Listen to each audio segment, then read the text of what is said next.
Hi, welcome to Budget MTG Decks. All magic fun, all cards under $1. I'm David. I'm Stefan. And today we're going to be evaluating all the green cards in Core Set 2019. We're going to evaluate them for limited, like draft and sealed, like your upcoming pre-release, where you get 6 packs.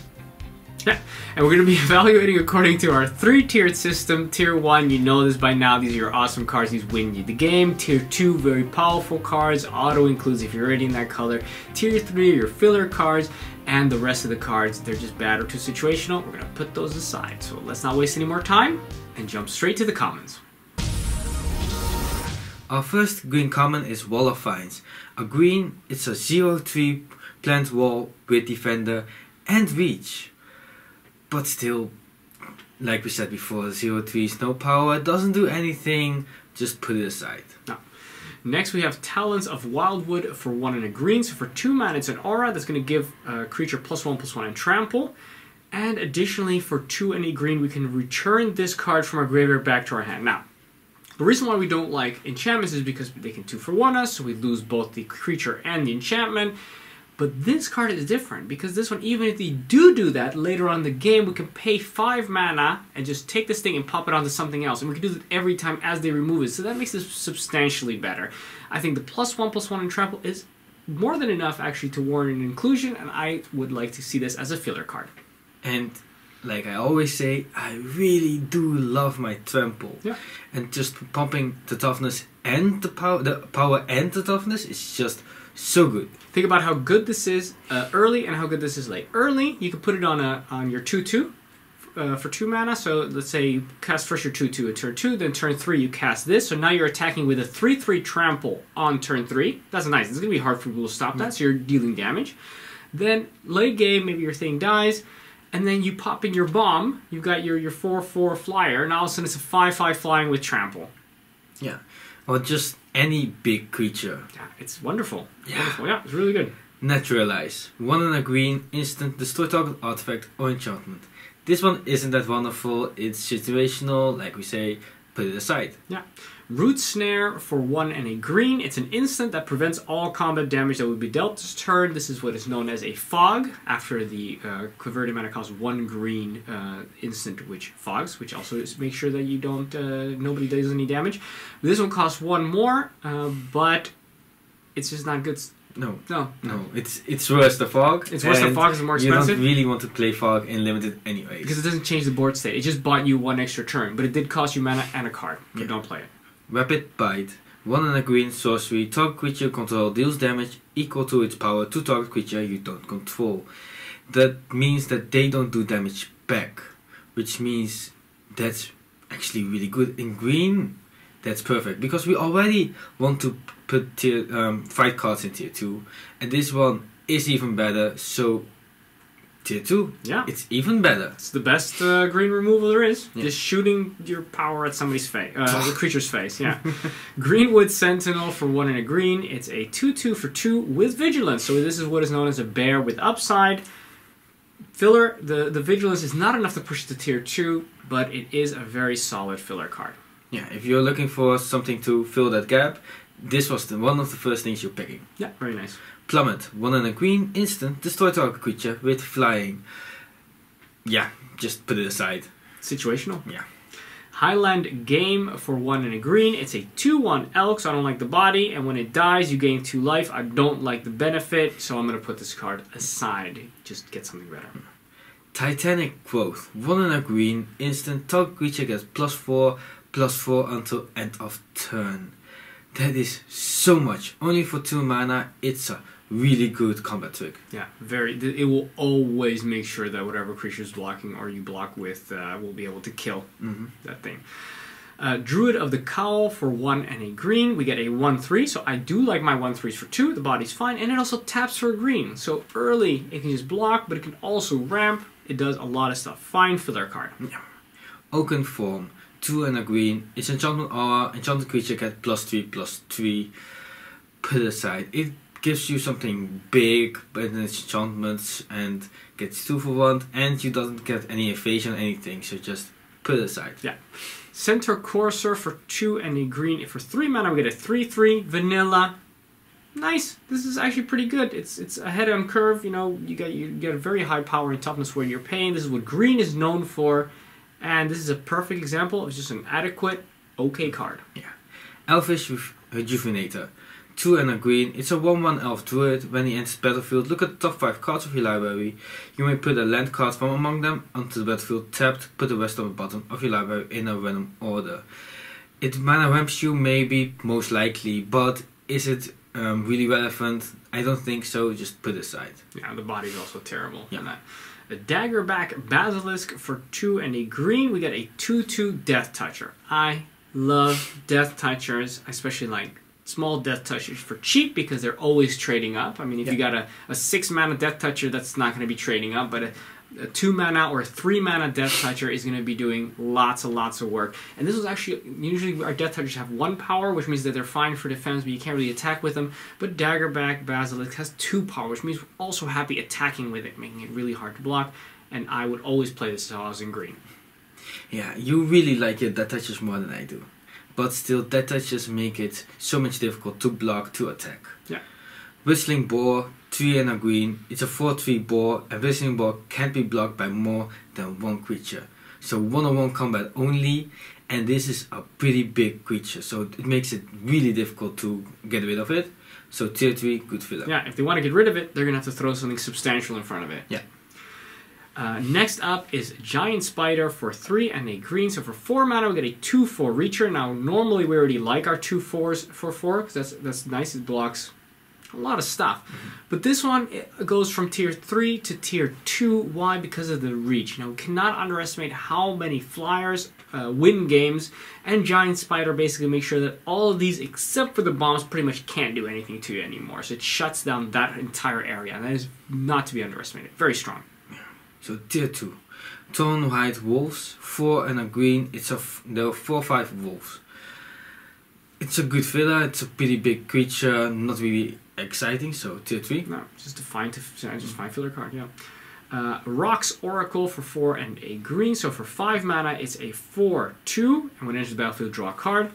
And we don't like, we've already discussed, 4/2s for 5. Very expensive. Yeah. Don't do it.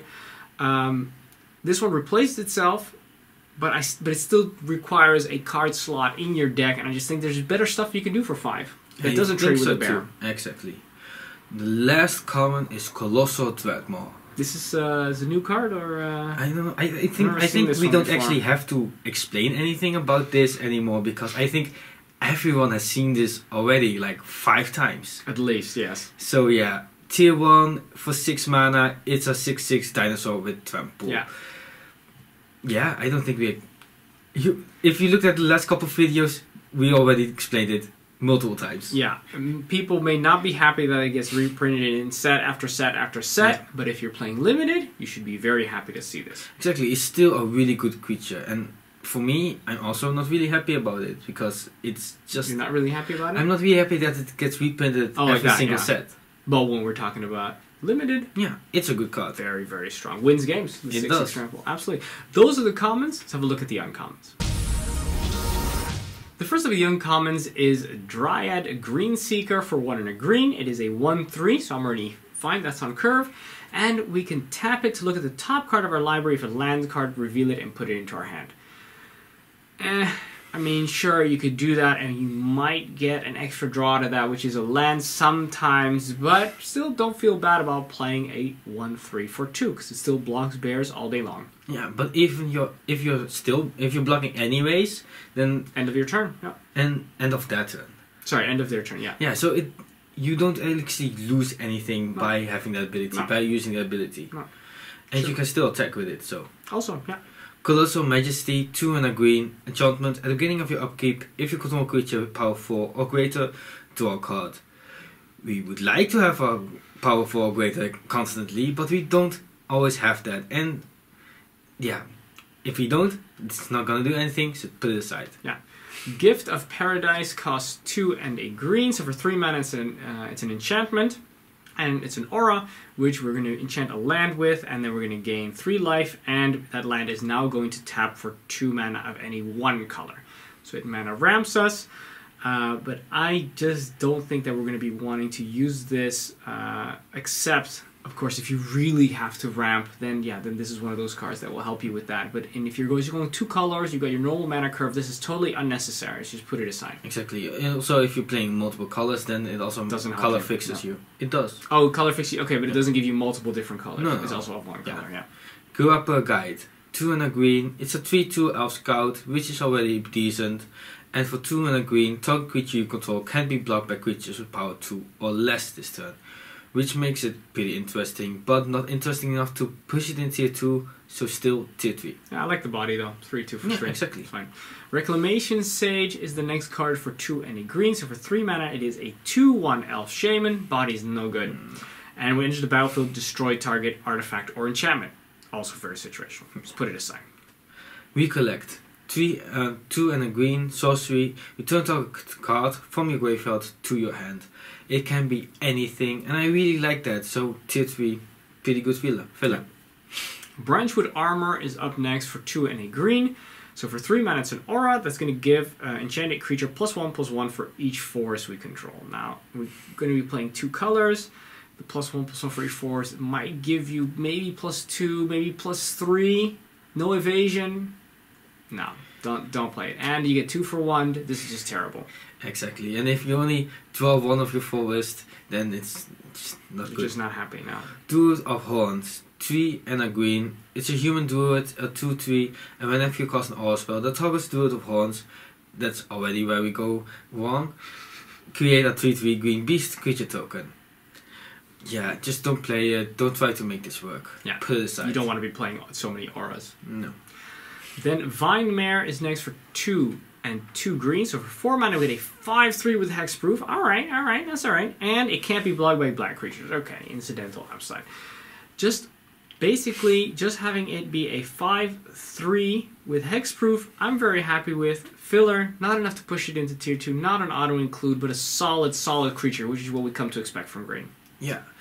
The 3 toughness is why it doesn't push push it in tier 2, but still 5 power hexproof is really good. Sweet, yeah.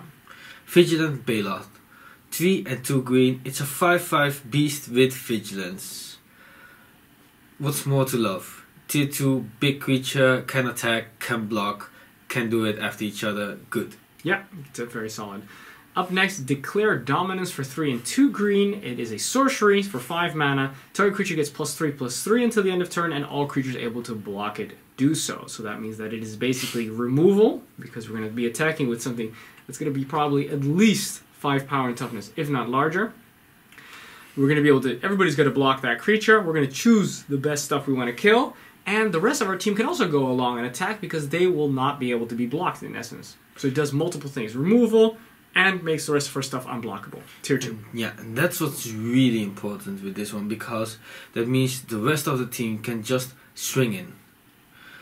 Gasback Twins, 5 and 2 green. It's a 7/7 3/4 with trample, and they can block an additional creature each combat.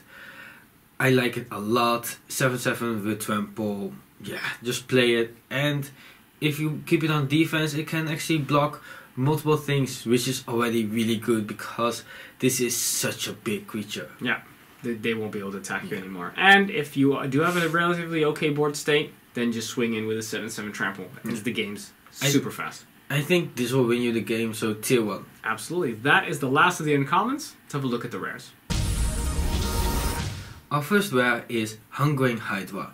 X and a green at 0/0 Hydra and enters the battlefield with X +1/+1 counts on it.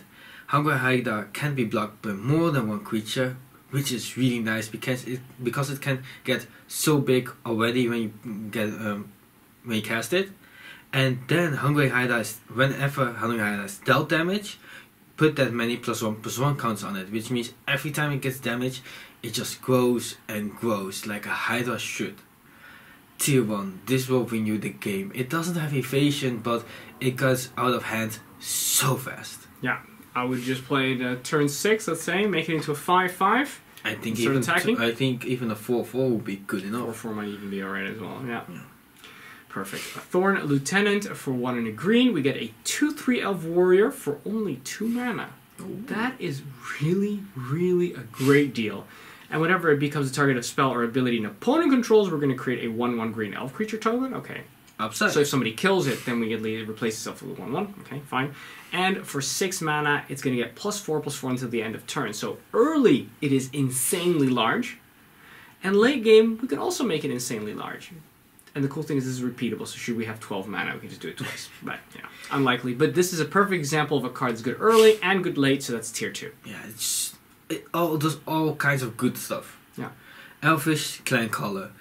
2 green, it's a 1/1 elf druid. Other elves you control get +1/+1, not exciting. Also the body's not exciting, but for 4 and 2 green, tap, search your library for a card named Elfish Clan Color, put it on the battlefield, then shuffle your library. Also not good enough. No. You have to have multiple, and even for 6 mana, don't. No. Just put it aside. Next, Ruinic Armasaur for 1 and 2 green. So for 3 mana, we get a 2/5 dinosaur. This is a huge, huge butt that this guy's got for that mana. I mean, normally for 4 mana, we're already happy with a 2/4. So for 3 mana, a 2/5 is substantially better. Additionally, whenever an opponent activates an ability of a creature or land that isn't a mana ability, we're going to draw a card. Okay, that might not happen very often, but still, just for the body and the dissuasion that it has of people to not be able to use their abilities, because always you draw a card, I would say tier 2. Yeah. Always include it if you're in green. Exactly, it's just incidental card draw on an already good body. I was gonna play this. Lovely. Goreclaw, Terror of Qual Sisma. 3 and a green, it's a 4/3 legendary bear. And creature spells you cast with power 4 or greater cost 2 less to cast. Which are creatures you already want to play. And whenever a Goreclaw Terror of Qual Sisma attacks, each creature you control with power 4 or greater gets +1/+1 and gains trample until end of turn. Which also what you want to do. And that means it will be attacking as a 5/4 trampler, and that is insane, especially when it synergizes with all the other big things you want to play, and you're in green, so that will happen. I think this was a tier 1. It does so many things. Yeah, it works by itself, it works with a team, it's good early, it's good late, perfect card. Yeah. Gigantosaurus for 5 green mana. It is a 10/10 dinosaur. That's difficult to cast. It is super difficult. Extremely difficult to cast. If you're going 2 colors, it's already almost impossible to play this. Yeah. Which means that you'd have to go mono green just to play this, and the fact that it doesn't have evasion means that you could use this as a filler card, but I'd say only if you're mono green, and otherwise I would probably just put it aside if you're going 2 or more colors. Yeah, I think I just want to put it aside anyways, because even if you if you play mono green, then it's decent, but You shouldn't be good playing enough. mono green. I think I rather want something with evasion. Yeah. I think I rather want something with evasion. Yeah. So the next one, Prodigious Growth. 4 and 2 green. Enchantment Aura. Enchanted creature gets 7/7 and trample. We don't like auras, we don't like it when it's really expensive, but when it gives something 7/7 and trample, I don't really care anymore what small thing it enchanted. If they die, it's all about discard, and and the other one is whatever. Just play this one will win you the game. It will be at least a 9/9 trampler. Yeah. Think about that. That's on a turn. It's a surprise, huh? Because you got your 2/2 on the battlefield, and they think, okay, maybe they're gonna play a bomb or something. But then I still got a turn to think about it. Not with this. It's basically like saying, oh, I'm playing this now. All of a sudden, I've got a 9/9 trampler with haste. That's essentially what this card represents, and that is going to be absolutely insane. You're going to win the game out of nowhere unless they have instant speed removal. Yeah. Imagine putting it on the Hexproofer, the Hexproof Mare. That's nasty. That's super nasty. Yeah. Tier 1. I Tier like 1. it a lot. Vivian's Invocation is next for 5 and 2 green, so for 7 mana, it's a sorcery. We're going to look at the top 7 cards of our library, and we're going to put a creature card from among them onto the battlefield. So we're not drawing, we're putting it straight onto the battlefield. The rest is going to go at the bottom of our library in a random order. Then, when a creature is put onto the battlefield this way, it is also going to deal damage equal to its power to target creature or an opponent controls. So it also fights without getting hit back, shoots damage. So it's removal It's looking for the best thing in the top 7. Awesome. I would always include this if I was in green. Tier 2. Yeah. The thing is, it's always random, so it might not always be as good, but I think that when you look at 7 cards, I sure hope you find something interesting. Yeah. I mean, even if you just get something which is like a 4/4, you know, then you're still dealing full damage. That'll kill probably whatever is the worst thing, and then you've still got a beefy creature, so it's a 2-creature life swing anyway. Yeah, it's always still iffy, but I think the payoff is good enough. Yeah. Pelaka Worm. 4 and 3 green. It's a 7/7 worm with trample. We've seen this one before. It's good. It's big. And when it enters the battlefield, you gain 7 life, which, like David always says, it's around like a turn. Yeah.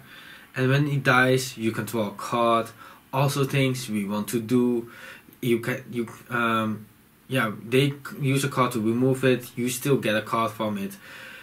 Tier 1, there's no bad thing about this except for the 3 green. But at 7 mana, I think you probably have it. If you're playing 2 colors, you should be okay. Yeah. Yeah. So tier 1, play this one, do all kinds of big stuff. Yeah, tier 1, I love it. Absolutely. Okay, that is the last of the rares. Let's have a look at the Mythics. Let's start the Mythics with a card I play a lot in Modern, Scapeshift. 2 and 2 green, sorcery, sacrifice any number of lands, search your library for that many land cards, put them on the battlefield tapped, and then shuffle your library. As much as I love this one in Modern, in Limited, it's not gonna do anything for you. Which is sad, but still, for me, I'm happy when I draw it because I really like the other art. So, for you, don't play it. Put it aside. No, it's not going to do anything for you in Limited. And the last of the Mythics, and that is Vivian Reed for 3 and 2 green. So for 5 mana, we've got a 5 Loyalty Planeswalker.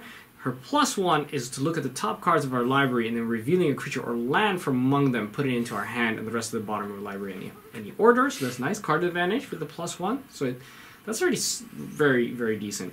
Then the -3 is destroy target artifact, enchantment, or creature with flying. So this is actually one of the few green sources that can actually kill a creature, or Planeswalker is going to be killing a creature because it's got that flying clause, which green does like to kill. And then finally the -8, you get an emblem with creatures you control, get +2/+2, have vigilance, nice, trample, we like that, and are indestructible. Okay, that's game over right there, right? I mean, what are you going to do against that? Absolutely nothing. So that means this is tier 1, gets you that card advantage, kills and destroys stuff that's necessary, and then ends the game by pumping your entire team and making them indestructible, vigilance, trample. Sounds like everything I want to do. And at 5 converted mana cost, I think it's pretty decent. And then coming in and, let's say, plussing it right now, it's already at 6. It's not getting removed anytime soon. No, exactly. It also already comes in at 5 loyalty counters. Plus you use -3 to just destroy something when it comes in. So that's really good. Super strong. Yeah, all right. This is gonna win games. Absolutely. Those are the Mythics. Let's have a look at the conclusion. In conclusion, I'm kind of disappointed in green. Usually in green, the commons, small creatures are actually, or the low converted mana cost creatures, I should say, have high power and toughness. In this case, it's incidental at best. The abilities are a little bit okay. Where green really shines is the replacement of the fighting with basically the dealing damage to a target creature. That's really improving a lot in the set, so the removal is actually much stronger than green usually has. And the high converted mana cost creatures, so both in common or in uncommon, common, rare, mythic, the high converted mana cost creatures are actually really, really powerful. We're just lacking those fairly aggressively costed low converted mana cost creatures, and the power and toughness is just not really getting there. So how I see green is probably more of a splash, which might be difficult because a lot of those very good cards have double green in them. So probably as a support color to make sure that we have good stuff for the end of our curve. Yeah, and some removal. Yeah. I think that's also where green's strength always lays, is they have such big creatures, but now we have some big creatures with that evasion, that trample and everything, and I really love that. And like you said before, the smaller stuff is kind of disappointing, but I mean, let's be honest here, we love our big things anyways. Yeah, that's true. So, green bit disappointing, but it has the green. It has the big things you want. Yeah, I could definitely see myself playing, let's say, blue and blue or black with some of the lower converted mana cost stuff, and then the second color in the deck would be green to make sure that we got our converted mana cost 5 and 6 drops coming from there. So we got some really solid choices from there. I can see my playing multiple colors for a lot of reasons. Exactly. Alright, now I'd like to remind you guys that we have a Patreon page. If you want to support the show, head on over to patreon.com/budgetmtgdecks, and for as little as $1 a month you can help us make videos, and we'd really appreciate that.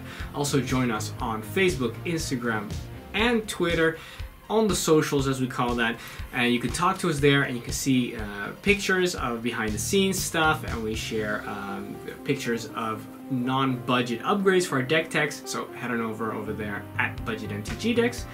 And also finally, subscribe to us here on YouTube for the most powerful decks and advice everyone can afford. And if you do, you want to be part of the notification squad, you know you do, hit the little bell button and then you'll get notified whenever a new video comes out. Thanks a lot for watching. I'm David. I'm Stefan. And this was Budget MTG Decks.